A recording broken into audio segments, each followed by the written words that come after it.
Moo Cow at the movies. He loves movies old and new. He's got lots of strong opinions and he'll share them with you. Moo! Hello, I'm Moo Cow.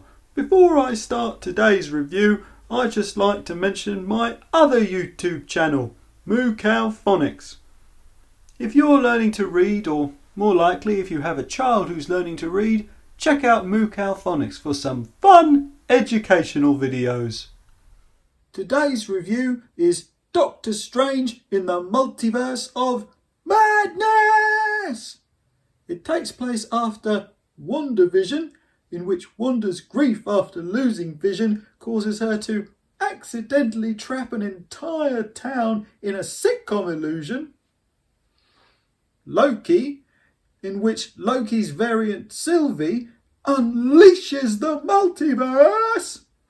And Spider-Man No Way Home, best film of 2021, in which Doctor Strange and Spider-Man first encounter the madness that the multiverse has to offer.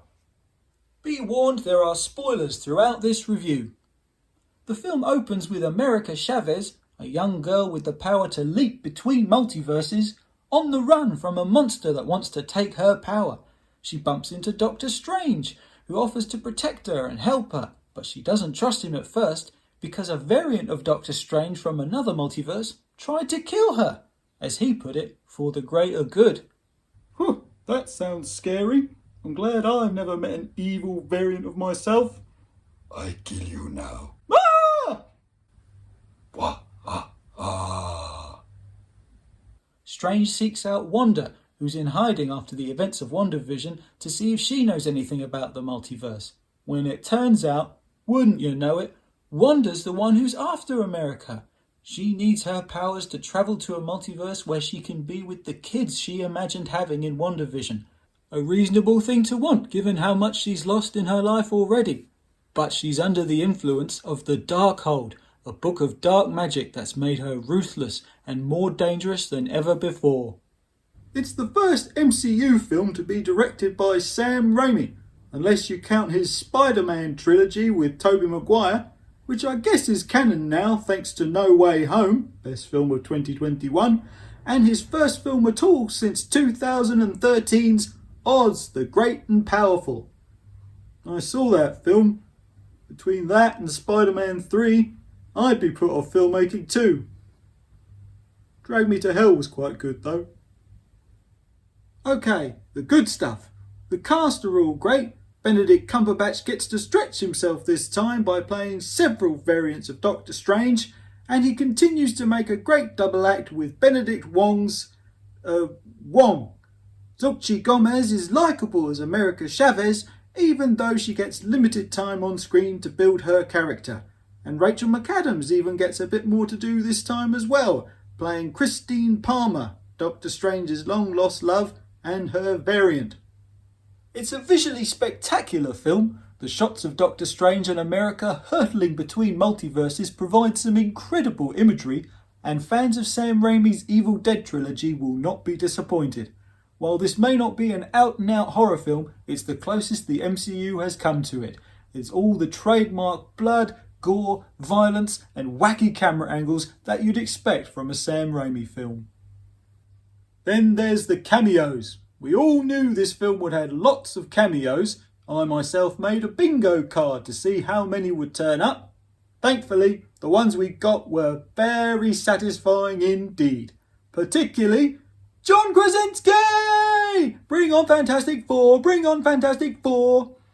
It was also nice to see Hayley Atwell playing the live-action Captain Carter, or Captain Britain, I'm not quite sure, from the What If show, and Patrick Stewart getting to play Xavier one more time. Briefly. Composer Danny Elfman also deserves praise, not just for sneaking in a subtle little reference to a certain show, but for a sequence where Doctor Strange and his variant fight using musical notes. Pretty genius if you ask me. Although pacing-wise the film feels a bit choppy at times, no doubt due to the extensive reshoots it undertook, The characters generally have satisfying arcs. America learns to trust her gift, and Doctor Strange learns humility and that he can trust other people to help sometimes. Wanda's arc is a bit more troublesome, which leads us on to the not so good stuff. Now, personally, I thought they gave enough reasons to explain why Wanda did the things she did in this film. We're shown in the film just how much the Darkhold can affect people, even when they use it for a very short amount of time. And don't forget, she's had it for 8 months since the end of WandaVision. I can believe that a super powerful being under the influence of the Darkhold and still racked with guilt and grief would do anything to get a hold of the family they were given a glimpse of. Still, for people who love the character and empathise with her, I understand seeing her go so far off the deep end and go on a murderous rampage must be hard. Personally, I thought the ending, in which she sacrifices herself to destroy the Darkhold in all universes so no one else would ever be tempted by it, was a satisfying end to her character's tragic arc. However, if they undo that by bringing the character back, which they might as Elizabeth Olsen is signed up for more films, then it will undo that message, which is a shame. And speaking of Wanda going off the deep end, the scene in which she kills all of the Illuminati, whilst fun and brutal, is a bit inconsistent with certain characters' established strengths. Yeah, Captain Carter never stood a chance and Reed Richards can only stretch himself, but Captain Marvel, she shouldn't have been killed by being buried under rubble. She's more powerful than that. We saw her, or at least her variant, go toe-to-toe with Thanos for goodness sake. And Xavier, yeah, he's old, but his mind isn't gone yet. There's one scene in the film that I thought was particularly badly written, where Doctor Strange and America rewatch their old memories in a place in a multiverse where you can do that for a fee. They don't even pay the fee. And it shows them very specific story-relevant memories. Lazy writing. I would have had them discuss these memories a couple of scenes later when they're trapped and have time and see them as flashbacks. Much better. Also, in the scene just before that, there's a cameo from Bruce Campbell, Sam Raimi's good luck charm. In it, Doctor Strange possesses his right hand and gets him to beat himself up. Yeah, this is kind of funny and a nice Evil Dead 2 reference, but 3 weeks? That's Kilgrave levels of torture. He could have just done it for 30 minutes.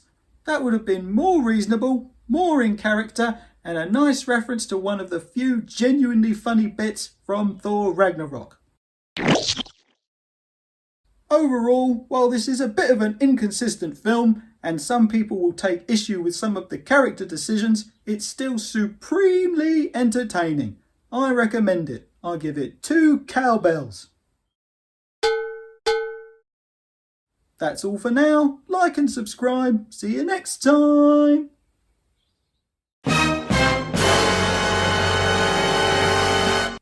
Spider-Man 2 is not as brilliant as everyone says it is. Are you serious? Yes, I'm serious. I mean, the story's good, the action's superb, and Molina and Maguire are great, but MJ has become completely unlikable. Harry's gone from sad and sympathetic to smug and slappable, and the dialogue is awful throughout. It's just terrible. Spider-Man 1 was better. Sure, it was goofy, but it gave us and We'll meet again, Spider-Man! But no, the best Spider-Man film overall is Spider-Man No Way Home. It was fun, exciting, dramatic, emotional, and it tied up not 1, but 3 series of films brilliantly. Basically, it was everything that this film wasn't.